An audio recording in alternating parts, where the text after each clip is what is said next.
네, 싱가포르 아세안 지역안보 포럼 ARF에서 트럼프 미국 대통령이 북한 김정은 위원장의 세 번째 친서에 대한 답장을 전했습니다.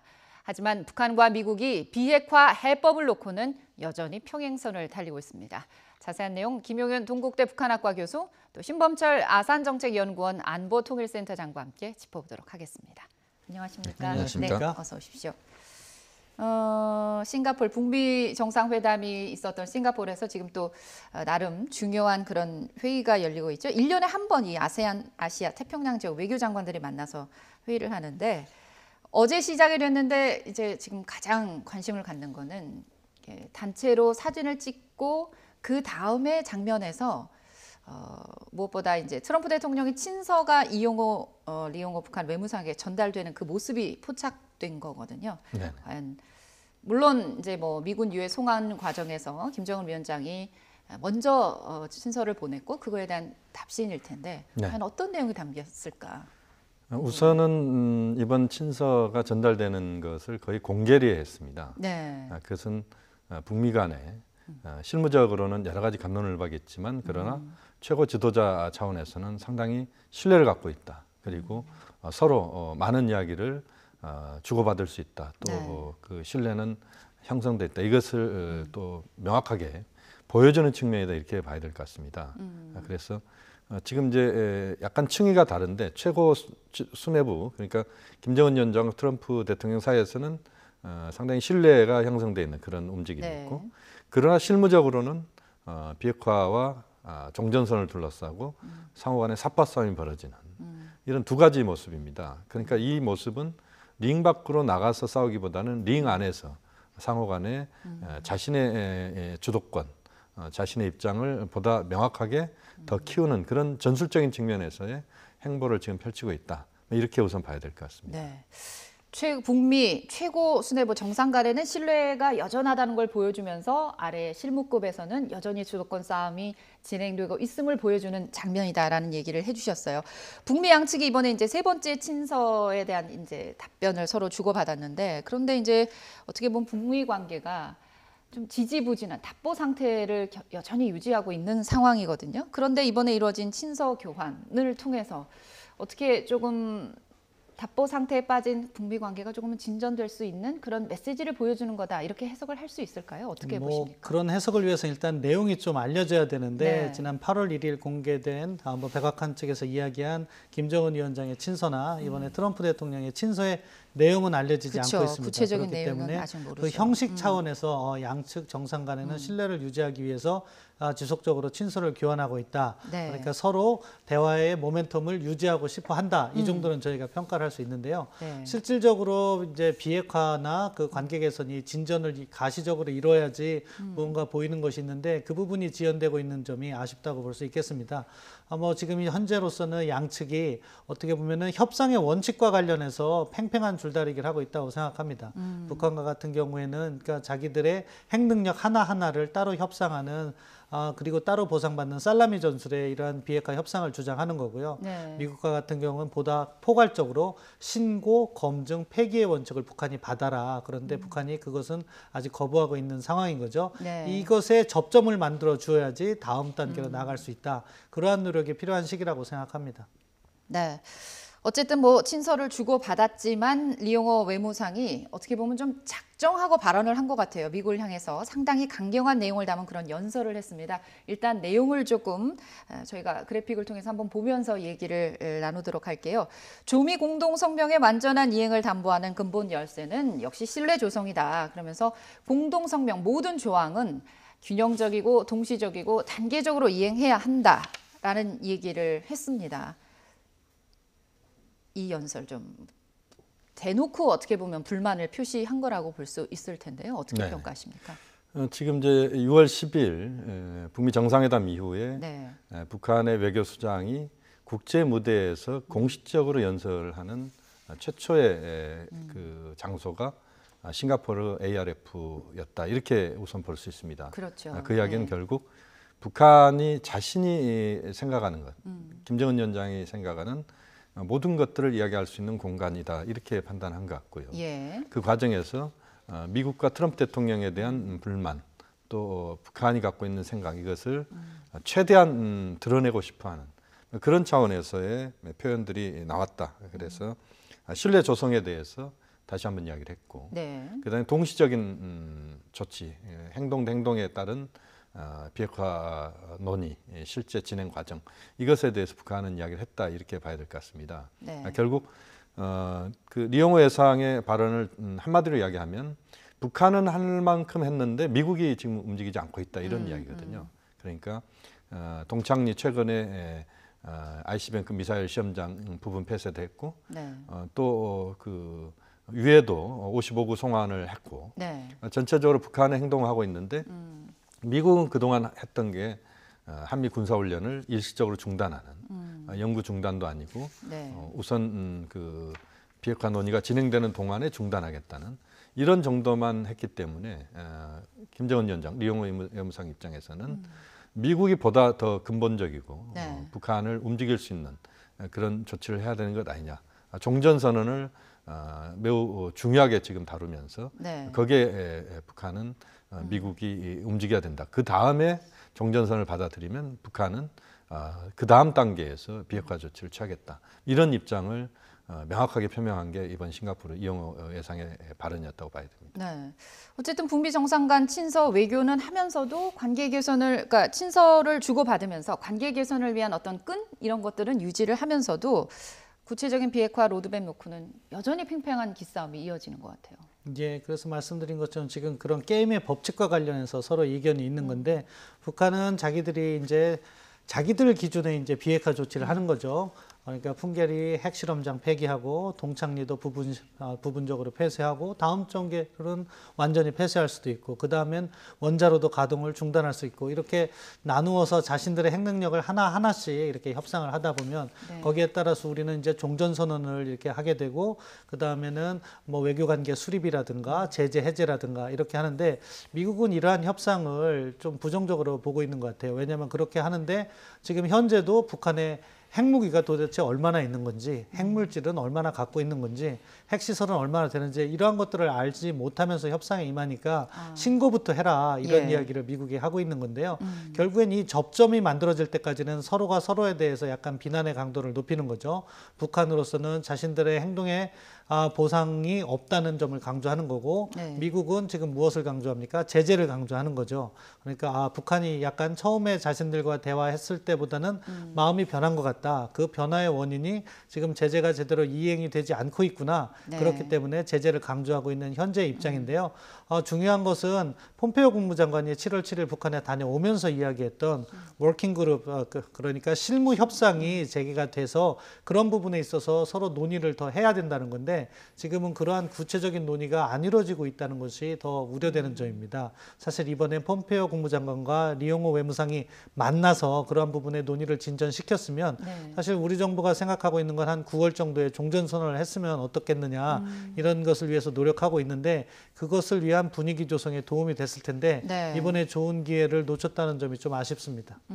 네, 말씀하신 것처럼 북미 이 외교 수장이 그냥 만나서 가볍게 빠르게 악수하고 뭐 표정은 좋았어요. 그런데 회담은 이루어지지 못했거든요. 그 부분이 굉장히 아쉬운 점이다. 이런 얘기를 해주셨습니다.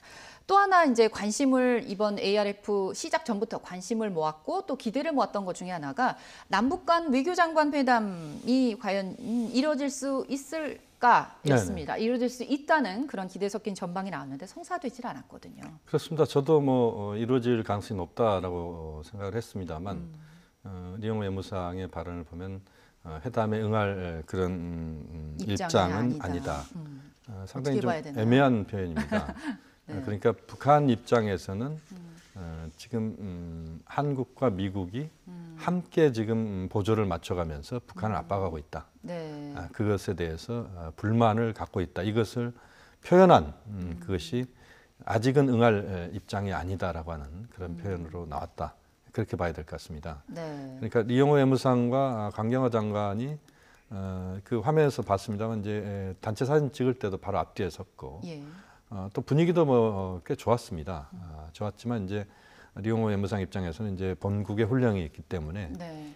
이번까지는 보면은 미국에 대해서도 폼페이오 국무장관과 회담도 하지 않았지만 네. 한국과도 하지 않고 그러면서도 이제 왕이 부장하고는 또 회담을 했거든요. 그렇죠. 또 일본하고도 회담을 예. 하고 이런 것들을 보면 김정은 위원장이나 북한 쪽의 입장은 실무적 차원에서는 여전히 한미가 북한에 대해서 압박을 가하는 이것에 대해서는 명확하게 선을 긋겠다.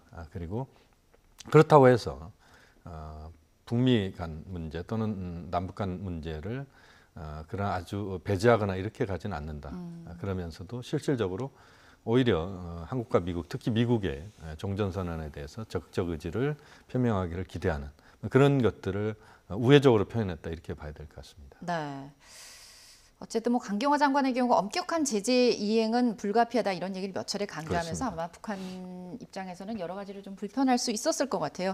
이제 대통령 친서를 보낸 미국이 동시에 어떻게 보면 새로운 대북 제재안을 내놨거든요. 강원 양면 전략을 다 쓰고 있어요.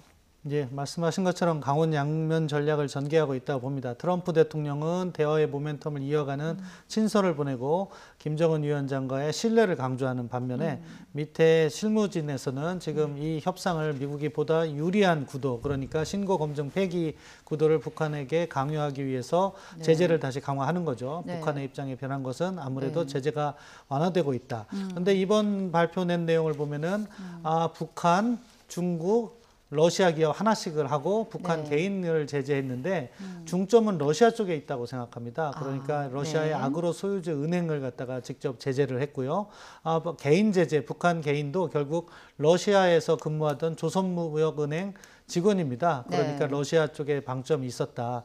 이런 부분은 최근 러시아가 북한 노동자 그걸 갖다가 비자를 갱신했다는 그럼으로써 네. 제재를 위반했다는 그런 보도도 있고 하니까 러시아를 조금 더 압박을 강화하는 모습이라고 볼 수 있는데 네. 아무튼 미국의 입장에서는 제재가 살아 있어야지 자신들이 네. 보다 유리한 비핵화 협상을 할 수 있다.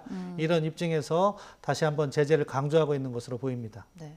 그때 지난 6월 싱가포르 정상회담 이후에 트럼프 대통령이 그랬어요. 비핵화 협상 진행되는 동안에는 기존 대북 제재는 유지할 거다. 하지만 추가 대북 제재는 하지 않을 거다. 이런 얘기를 했었는데 6월 이후에 이제 추가 대북 제재가 나오니까 아무래도 회의에서 리용호 이 추가 대북 제재가 나온 것도 리용호 외무상이 좀 강경 발언하는데 영향을 주지 않았을까 이런 생각도 좀 해봅니다.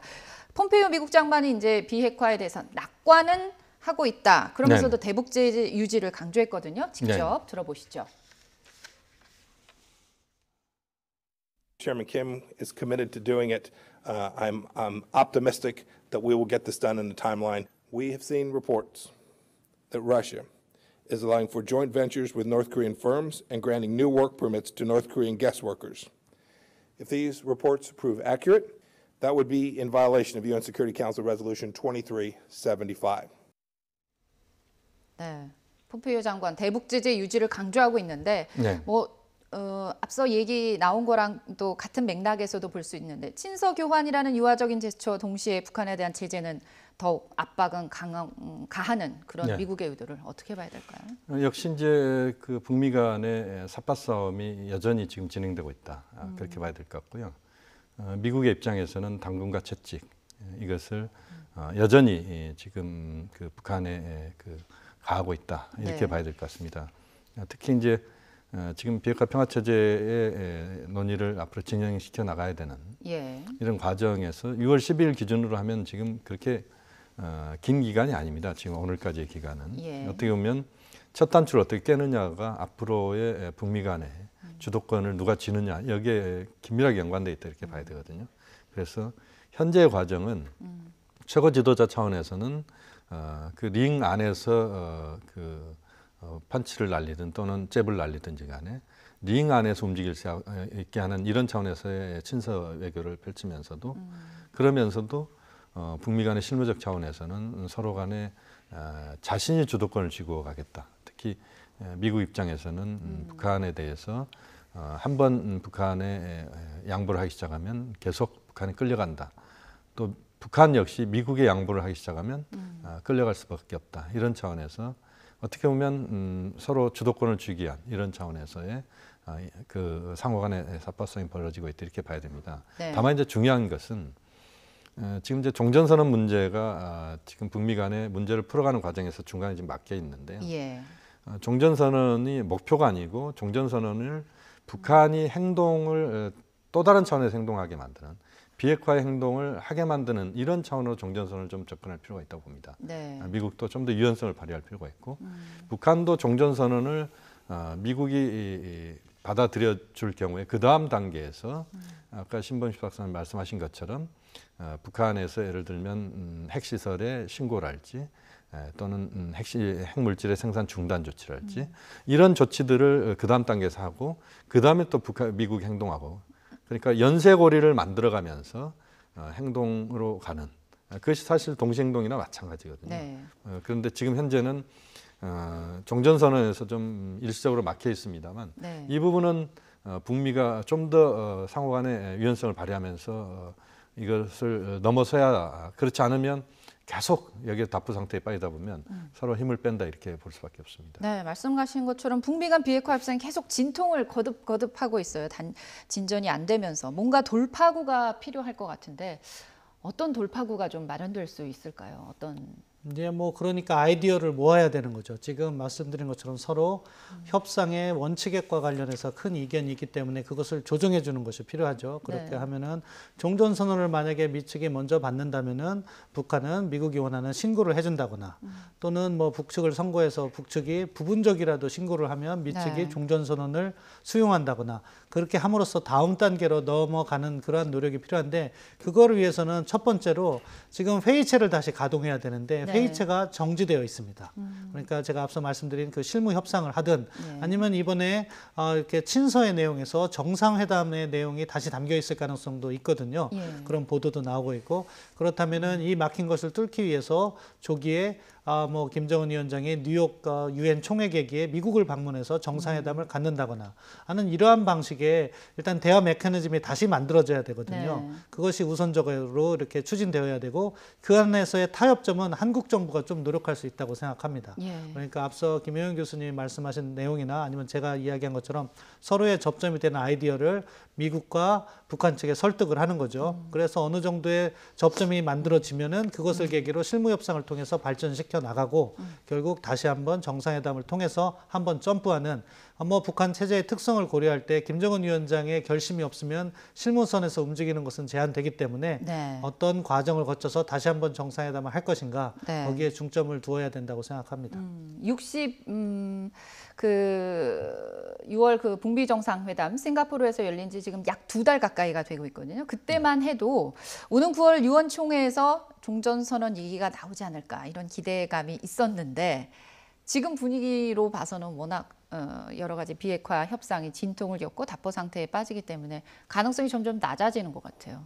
근데 그 부분은 뭐 여전히 열려 있습니다. 예. 그러니까 북미 간에 지금 종전선언 관련된 부분에서 상관의 입장차가 분명히 있습니다만 예. 그러나 종전선언을 일단은 넘어서야 그 다음 단계로 갈 수 있기 때문에 네. 아마 트럼프, 김정은 두 지도자 간의 서신에서도 네. 그 문제에 대해서 많은 부분 그런 상호간의 이야기들이 나왔을 거라고 봅니다. 그래서 아마 김정은 위원장의 뉴욕 방문을 실현시키는 게 우선 매우 중요한 것 같습니다. 9월 달에 네. 9월 하순인데요. 네. 북한에서 지금 이제 연설을 유엔총회 연설하면 9월 29일 날 하게 돼 있습니다. 예. 27일은 한국에서 하고 25일은 미국이 연설을 하게 돼 있습니다. 그래서 트럼프, 문재인, 김정은 이 세 지도자가 차례대로 연설을 하면서 그 유엔 무대에 김정은 위원장의 데뷔는 매우 중요하거든요. 왜냐하면 북한의 최고 지도자 김정은 위원장이 국제 무대, 유엔이라고 하는 국제 무대에 데뷔한다는 의미도 있고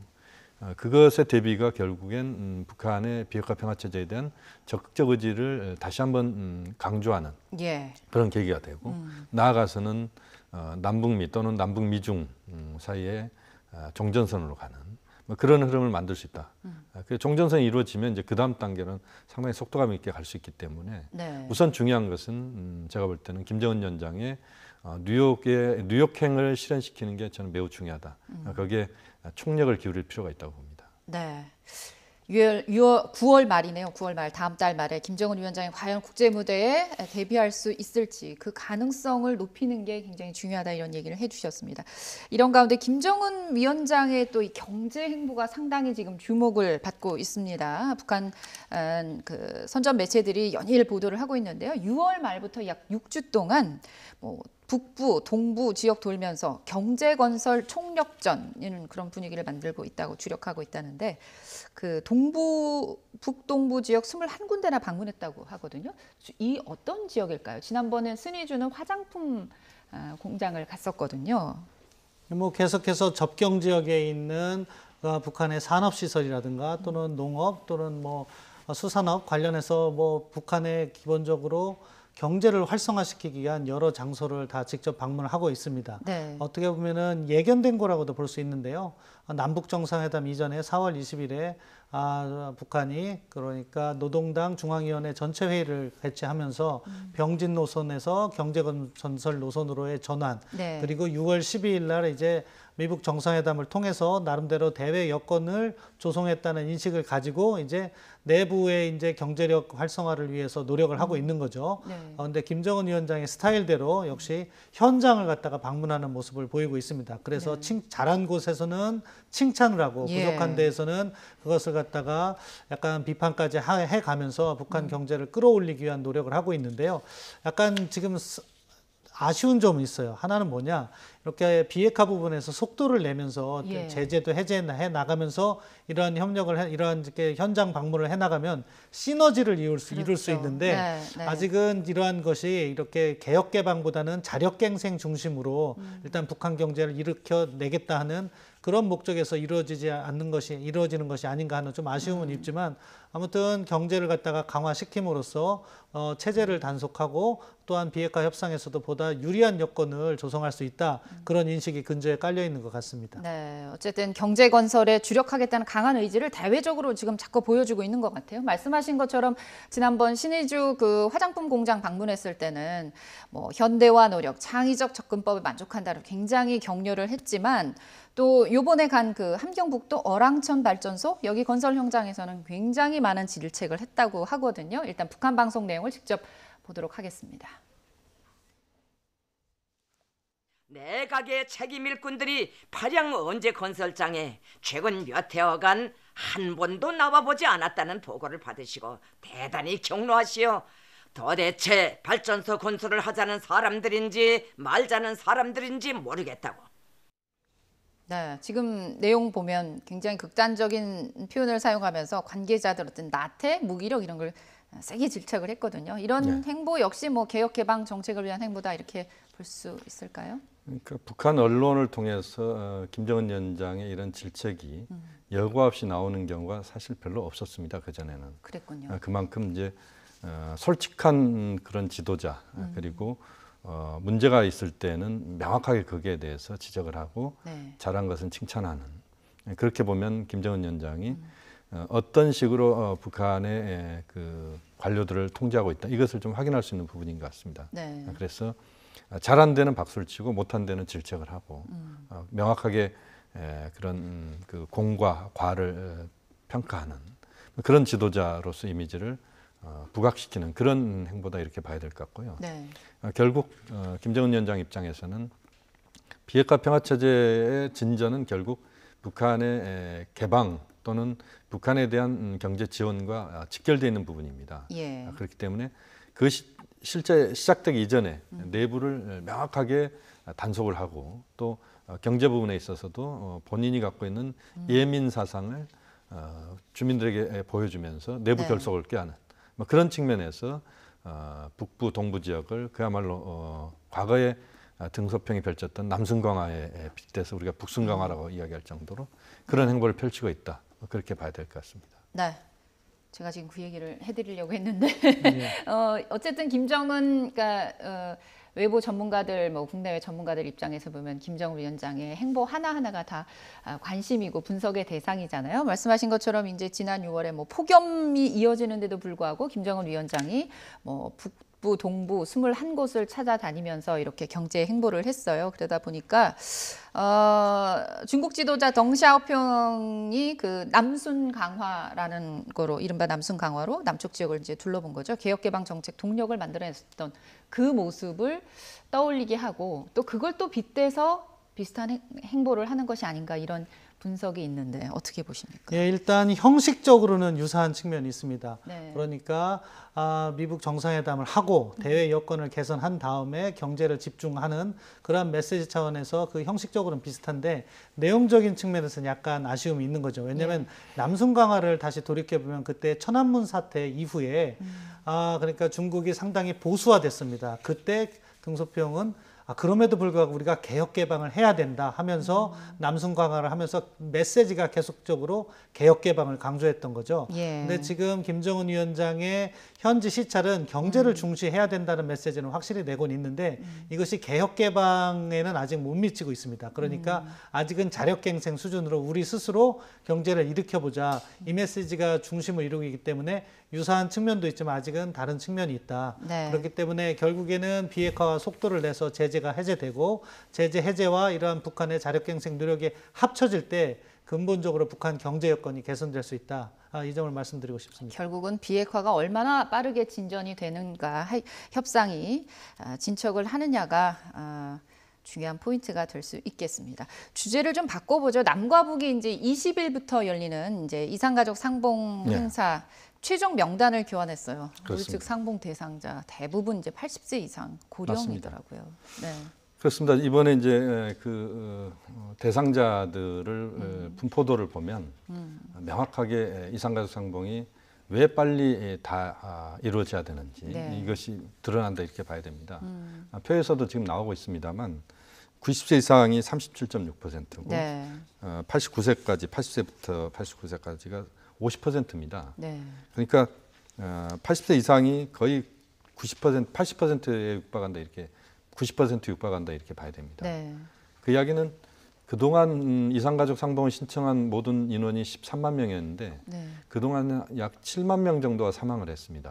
현재 6만 명 정도가 생존해 있습니다. 이 6만 명 생존자는 이산가족 상봉을 원했던 분들 중에서 아직 생존해 있는 분들인데 이분들의 평균 연령이 80한 2, 3세 정도 됩니다.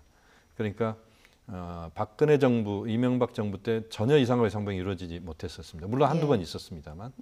그러니까 지금 상황에서 보면 문재인 정부가 끝나는 2022년도 5월 9일 이전에 이산가족 상봉이 다 이루어져야, 그러니까 6만 명 상봉이 이루어져야만 실제 이분들이 북한의 가족을 만난 뒤에 눈을 감을 수 있다는 겁니다. 그만큼 절박한 문제가 돼버렸다. 이것을 우리가 명확하게 알 수가 있는데요. 이번에 이산가족 상봉 같은 경우는 한 번 이루어집니다만 이것이 한 번 이루어지는 것을 그쳐서는 안 될 것 같고요. 다양한 방식의 상봉 방식이 동원돼야 되고 또 최소한 한 번 정도의 만남을 다 이룰 수 있는 이런 차원의 남북의 인도적인 노력을 집중해야 된다. 그렇게 생각이 됩니다. 네. 마지막으로 하나만 더 여쭤볼게요. 그 얼마 전에 이제 북한이 이 이산가족 상봉에 대한 그 회의를 앞두고 북한이 탈북 그 여종업원들 송환 문제를 거론하면서 돌려보내지 않으면 이산가족 상봉 안 할 수도 있어 약간 으름장 같은 상봉 무산 가능성까지 언급을 했는데 일단 지금 명단이 넘어왔어요. 어떻게 봐야 될까요? 뭐 이산가족 이번에 상봉하는 것까지는 문제가 없을 거라고 생각합니다. 그것을 갖다가 정례화하거나 확대할 때 그런 문제를 제기할 수는 있지만 이번 이산가족 상봉은 북측에서도 이미 합의한 만큼 잘 이행할 거라고 생각합니다. 그렇군요. 이산가족들 정말 애타는 심장으로 하루하루를 기다리고 있기 때문에 상봉 행사가 좀 차질 없이 진행됐으면 좋겠습니다. 네, 지금까지 김동연 동국대 북한학과 교수 또 신범철 아산정책연구원 안보통일센터장과 함께 얘기 나눠봤습니다. 오늘 말씀 고맙습니다. 감사합니다.